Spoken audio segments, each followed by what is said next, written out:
वहां जो अघोरी है वो अब इंसान नहीं रहा, वो भूत है।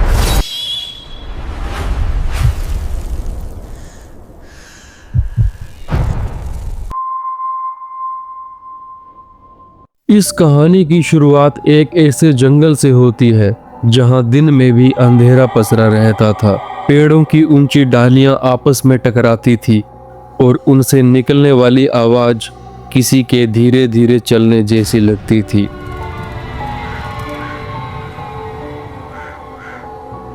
हवा जब बहती तो पत्तों के साथ किसी की रोने और कहराने जैसी ध्वनि पूरे जंगल में फैल जाती थी। उसी जंगल के बीचों बीच एक पुराना शमशान घाट था। वहाँ की जमीन हमेशा काली और ठंडी रहती थी, जैसे बरसों से आग, राख और खून उसमें समा गए हों। गांव के लोग कहते थे कि यह शमशान घाट अब मरे हुए लोगों का नहीं रहा। यहाँ एक अघोरी भूत रहता है जो आधी रात के बाद जागता है और जिंदा इंसानों की आत्माओं से अपनी शक्ति बढ़ाता है। सूरज ढलते ही कोई भी इस रास्ते से गुजरने की हिम्मत नहीं करता था। शमशान घाट से कुछ ही दूरी पर एक छोटा सा गांव था। उसी गांव में रमेश नाम का एक युवक रहता था। उम्र करीब 25 साल। आंखों में डर नहीं बल्कि जिज्ञासा भरी हुई। रमेश का सपना था अपने YouTube चैनल के लिए ऐसी डरावनी कहानी लाना जिसे सुनकर लोग रात में अकेले सो न सके। उसे नकली हॉरर पसंद नहीं था, वह सच देखना चाहता था। एक शाम रमेश गांव के पुराने मंदिर के पास बैठा था।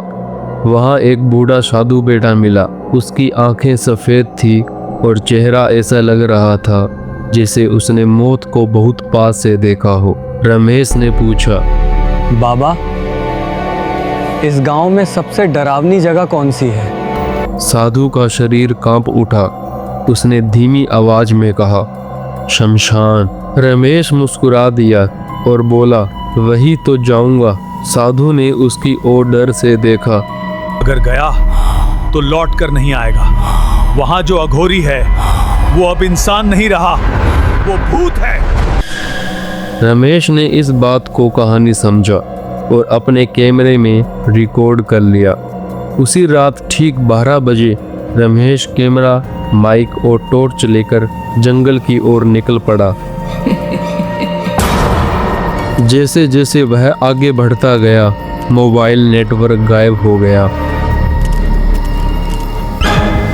हर कदम के साथ सूखे पत्तों की आवाज उसके दिल की धड़कनों से मिलती जा रही थी। अचानक उसे महसूस हुआ कि कोई उसके पीछे चल रहा है। वह रुका, आवाज भी रुक गई। वह मुड़ा लेकिन पीछे कोई नहीं था। तभी उसके कान के पास एक फुसफुसाहट गूंजी, वापस लौट जाओ। रमेश कांपते हुए बोला, कौन है? कोई जवाब नहीं मिला। जैसे ही वह शमशान पहुंचा, उसकी टॉर्च अपने आप बुझ गई। चारों तरफ घना अंधेरा छा गया। ठंड इतनी बढ़ गई कि उसकी सांसें भाप बनकर निकलने लगी। हवा में जले हुए मांस और राख की बदबू भर गई। तभी ढम ढम जैसी आवाज सुनाई दी, जैसे इंसानी खोपड़ियों से कोई ताल बजा रहा हो। शमशान के बीच एक आकृति बैठी थी। नंगा शरीर, राख से सना हुआ, लंबे उलझे बाल जमीन तक लटक रहे थे। उसके हाथ में एक इंसानी खोपड़ी थी जिससे काला तरल टपक रहा था। अचानक उस आकृति ने सिर उठाया। आंखें लाल नहीं थी बल्कि उनमें गहरा अंधेरा भरा हुआ था। एक भारी गूंजती आवाज आई, तू देर से आया है, मैं तेरा इंतजार कर रहा था। तो तुम कौन हो? अघोरी हंसा। उसकी हंसी इंसानी नहीं थी। मैं वो हूँ जिसे मरने के बाद भी शांति नहीं मिली। उसने आगे कहा, मैं कभी तंत्र साधक था। मैंने अमरता चाही, आत्माएं बांधी, लेकिन शमशान ने मुझे अपना बना लिया। जैसे ही वह बोल रहा था जमीन कांपने लगी, मिट्टी फटने लगी और उसमें से जले हुए चेहरे वाली आत्माएं बाहर आने लगी। जाने दो, जाने दो।